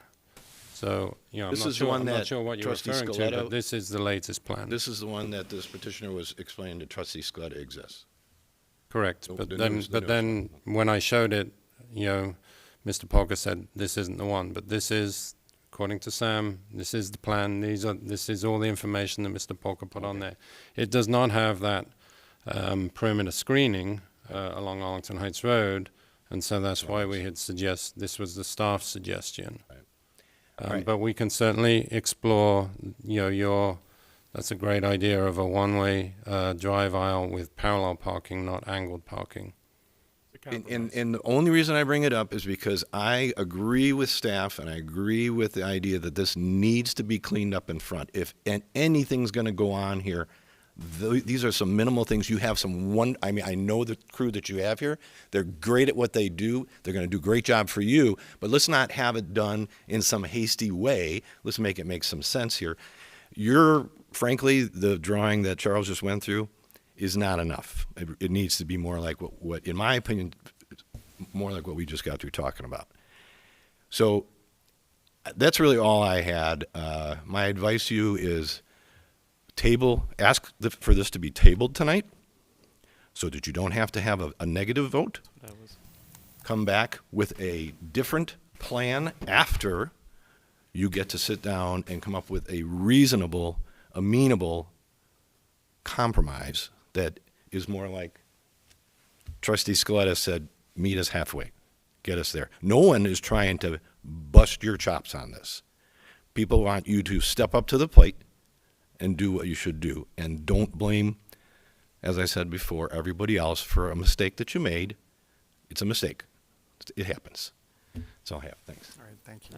So Trustee Schwingbeck. How do I ask for that tabling? Oh. You have to wait your turn, sir. Yeah, Seriously. hold on. We'll get there. Thank you, Trustee Mayor. Schwingbeck. Thank you. I guess what I have a huge problem with, and Mayor Hayes alluded to it a minute ago, looking back on the minutes from a couple of years ago, you had indicated, Mr. Polka, that you would add some landscaping, but a full landscaping plan wouldn't take place until phase 2. And we sat and listened to your whole plan, and I will tell you that I was the trustee that put the motion on the floor to approve this for you. I was one of the ones that vote in favor of it.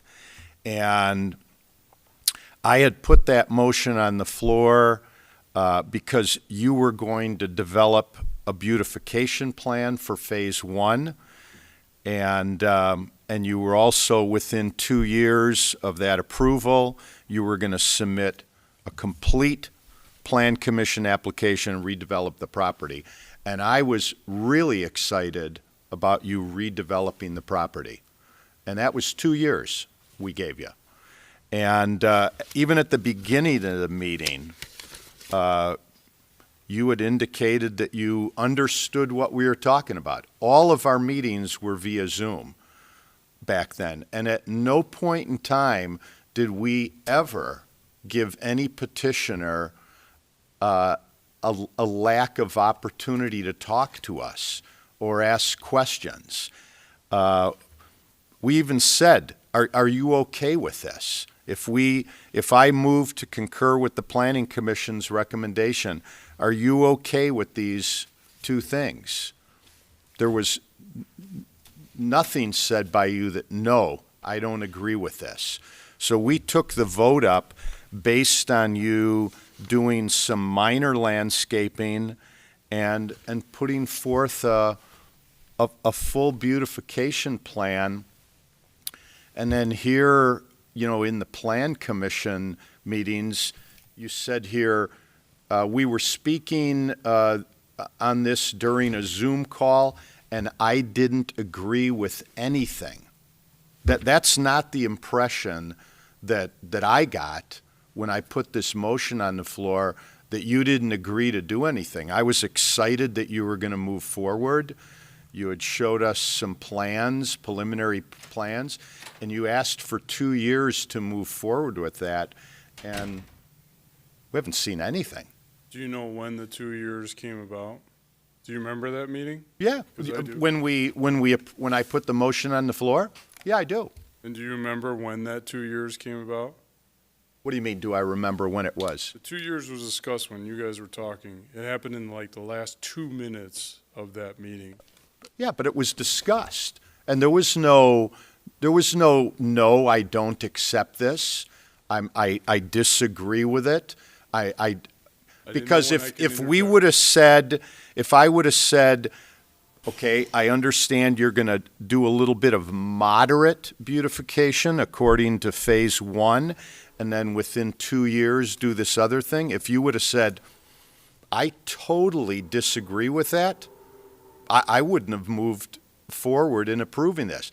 And one thing that I've even said this to our staff on other projects, the thing that really gets to me is when we approve something, sometimes it's during the middle of winter, and a petitioner will say, do you mind if I wait until the springtime to do my landscaping? Or do you mind if I wait to put up a fence? I'd like the weather to get nicer.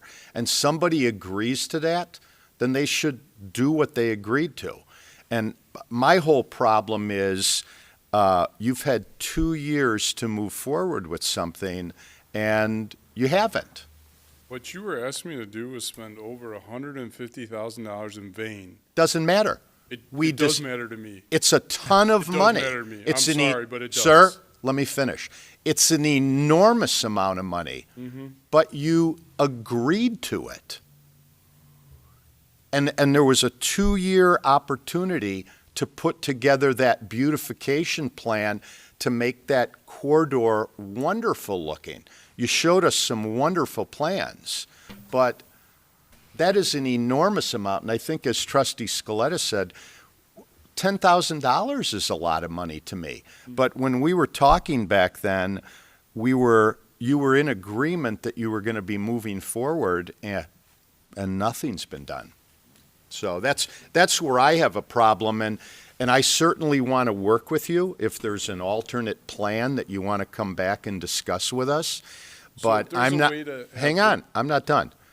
If you come back to us with an alternate plan and you do want to table this, I'm not going to approve anything and vote in favor of anything for you if it's open-ended and you're going to sit back and say, well, I'd like to do this, but I can't guarantee when I'm going to do it. I'm going to need to see a plan, and I'm going to need you to commit to something and say, this is what I'm going to do. And if we're all in agreement with it, great. But I'm not going to just allow you to go on forever. So that's all I have, Mayor. There is a plan in front of you that if the LUV is granted in perpetuity, that I will execute. Otherwise, I will not. I will do the bare minimum, and I will stay there, and I will do the absolute bare minimum. That's it, because financially, it's the only thing that makes sense. If I have to spend money to move my filters off-site to be somewhere else, I'm not going to put it into the property. And I'm not going to spend $150,000 onto a property and doing all the process for you to turn around and say, you know what, we don't approve your plan. All right, Mr. Polka, we're going to move on. Sense. Trustee Baldino. Thank you, Mayor. A lot of the comments that I wanted to make have already been made. I'm not going to rehash them. I'm sensitive to the fact that feelings are running high, and I wanted to express that no one wants to see you leave. I don't think anyone on this board wants to see you leave. On the other hand, this discussion about other properties, whether it's across the street or across the town, doesn't make any difference. Not to me. Okay? I'm reading through the minutes of the Plan Commission, and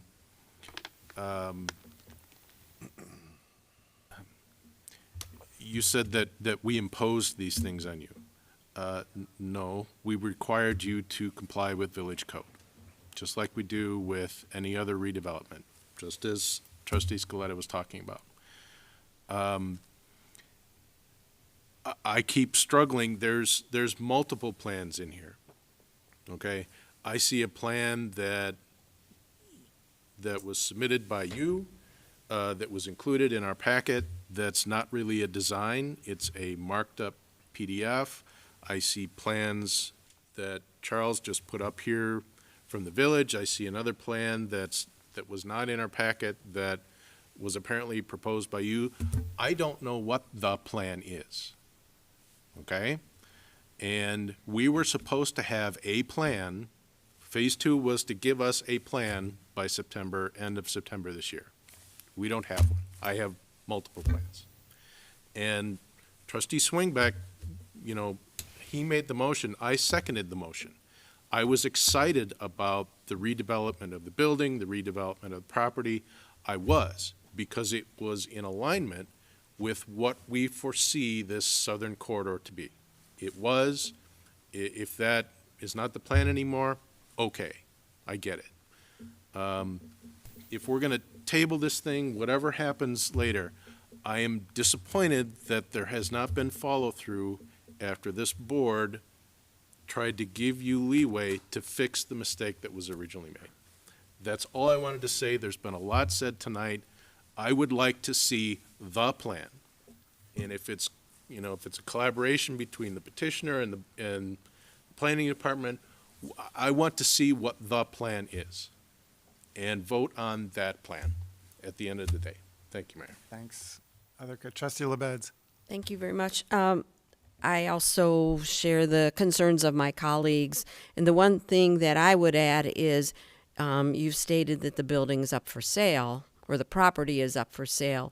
So my concern is, if it's up for sale, what's your incentive to move forward, for us to even consider doing a LUV in perpetuity, as you have been asking for? So I'm concerned that for that reason, there wouldn't be anything further actually happening with this. I told them that I would bond it out. I put it up for sale to prove to you that the property isn't that desirable as you think it is. It's not. Buc-ee's came to me an offer, and they talked to the village, and then they left. They withdrew their offer. It's not as lucrative as you think, and what I had agreed to, and I understand where you're coming from. And again, I'm sorry to have disappointed during your granting me that permission from last time. It was a crazy time for me. It just was, and I'm sure it was for many people. And I'm sorry if I didn't understand and I thought I could talk and whatever. I can't go back into time, but I could tell you here, and I understand your reservation, and that's why we came to the agreement last time that if you agree to grant the LUV, that we would bond out doing the landscape. And that's why I have the owner of the landscape company here right now. And I would bond it out. So you're assured that we provide this landscape plan, this one that was on before. I might have made a mistake, and that was probably it. I'd have to look at it closely to see. But to answer your question, it'd be through a bond, guaranteeing that it gets done. See. Okay. Trustee Grasse.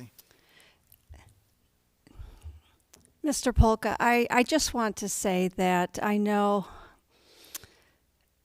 our village wants all of our businesses to succeed and do well.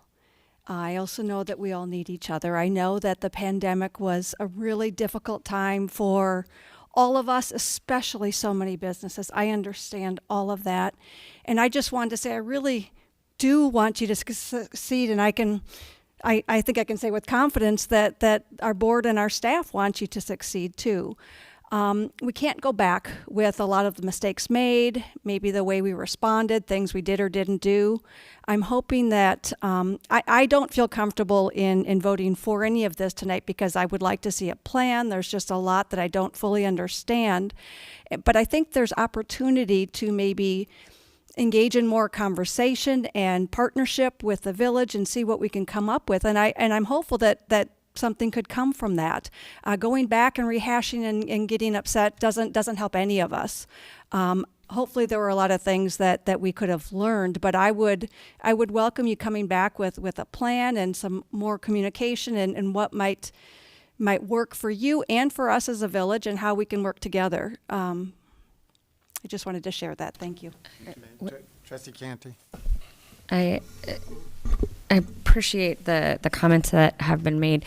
I have a quick question for staff. So if we were to go back, right, no decision is made tonight, is there one person, to the point that we heard earlier tonight, is there one person that we can put in charge of connecting with Mr. Polka to have a sit-down, in-person discussion and work through a plan? Is that something that we could do, or is that something that Mr. Polka would have to request. We can certainly do that. Staff is happy to work with Mr. Polka, as suggested. If I could, one thing I was going to say is that, just so we all understand, one, I think what Trustee Tinaglia was suggesting, I think the right motion to be made, if that's what the board is inclined to do, is a continuance, not a tabling.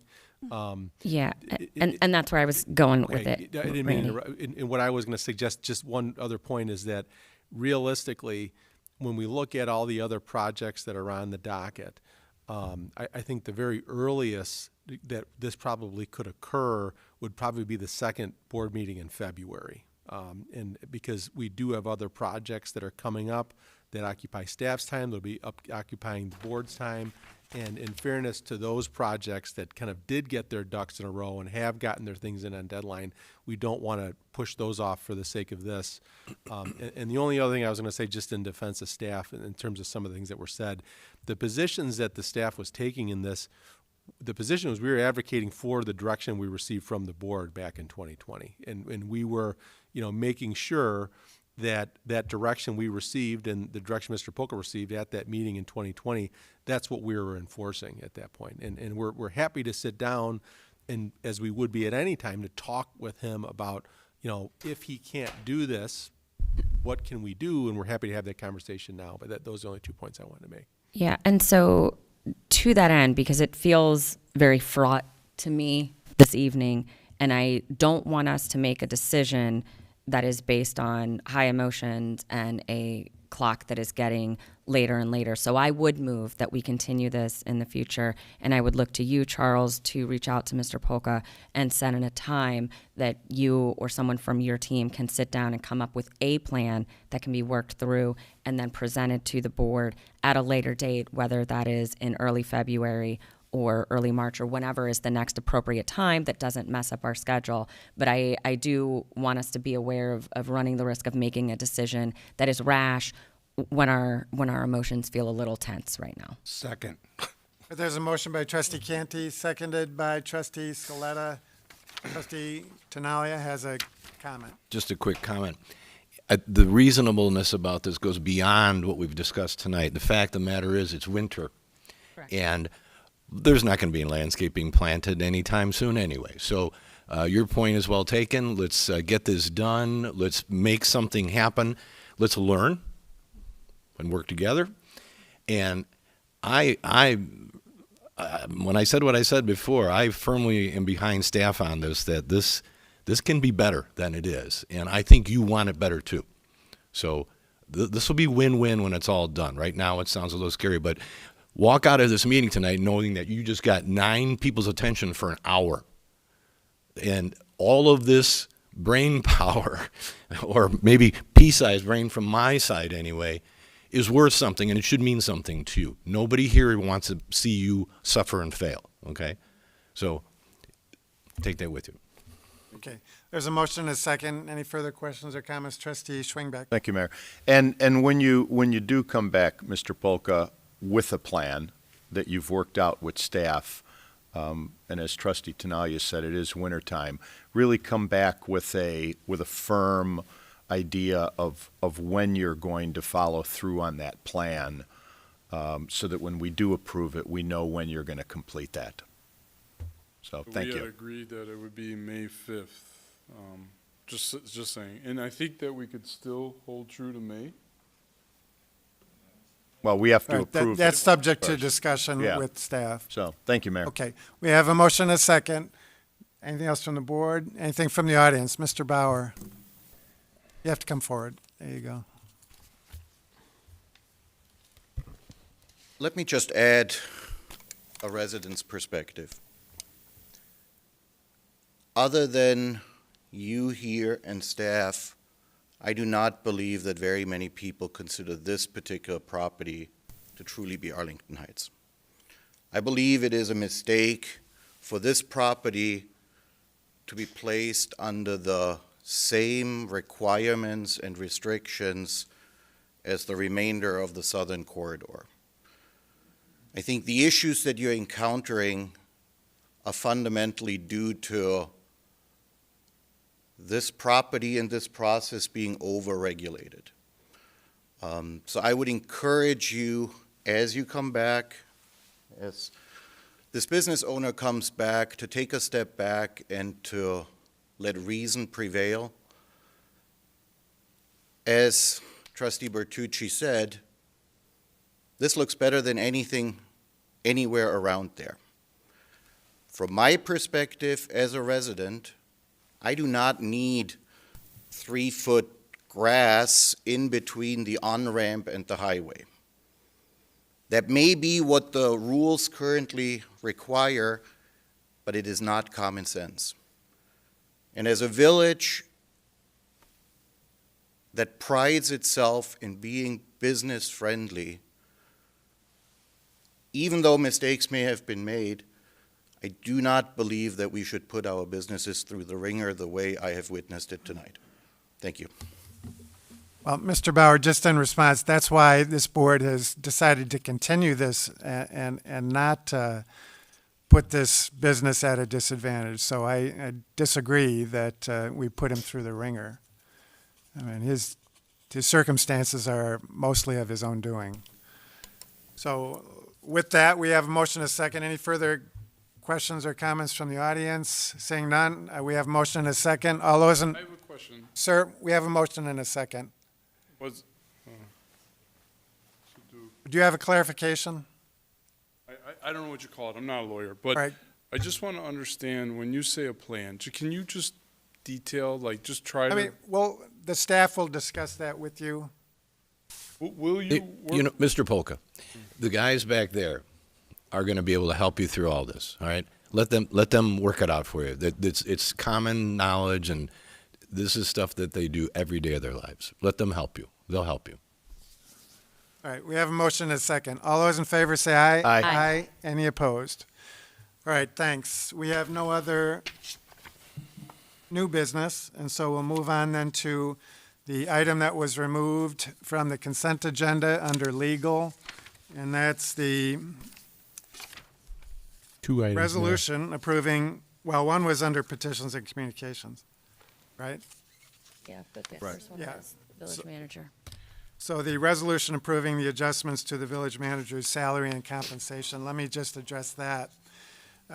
Under the village manager's employment agreement, the village board is required to conduct an annual performance evaluation every year on or about November 10th. And we did that this year on November 21st, just a couple of weeks ago. At that time, in closed session, we thoroughly discussed with Mr. Ecklaus his performance over the past year, and in recognition of his outstanding performance of duty, in particular over the past year, but over the course of his 8 years now as village manager, the village board unanimously decided to not just endorse his performance of duty, which has been outstanding, but also unanimously voted to increase his compensation by raising his base salary by 7%. And so that's what this resolution that was on our consent legal elicits or enumerates. And so we're very happy to recognize the performance of our village manager. As we talked about earlier, in a number of ways, his performance has just been outstanding in his financial management, his budgetary management, which was reflected in our discussion earlier this evening, for 4 years in a row of a 0% property tax levy. Also, his management of the COVID-19 pandemic for our village staff and his leadership of the village in that regard as well. And then thirdly, his leadership in terms of the Arlington Park redevelopment over the past year in particular, but in the whole year and a half that we've been working together with both Churchill Downs and the contract purchaser. His leadership has just been critical to this effort and all of these efforts. And so in recognition of Village Manager Randy Recklaus's performance of duty, the board unanimously felt that this increase in compensation was very much justified. And so that's what this resolution enumerates. Any further questions or comments from the board? If not, Melissa, did you have any further questions or comments? Melissa Kerr speaking. A resolution approving adjustments to the village manager's salary and compensation. A village manager Recklaus annual salary is provided in Section 5 of the agreement is hereby increased to $263,272, and the automobile allowance provided to village manager Recklaus pursuant to Section 8 of the agreement is hereby increased to $600 per month. So what's your question, Melissa? And his current salary is $246,049, a longevity bonus of $900. His current vehicle allowance is $6,000. 2021 health insurance totals $29,545.44. He gets 24 vacation days, 12 sick days. Thanks. Is there a question there? Oh, I just wanted you to know that. Okay, thank you. I think the salary reflected in this resolution not only recognizes Mr. Recklaus for his performance, but also puts him on a level playing field with other village managers in this area. And so I think it's very much deserved. Move approval. Second.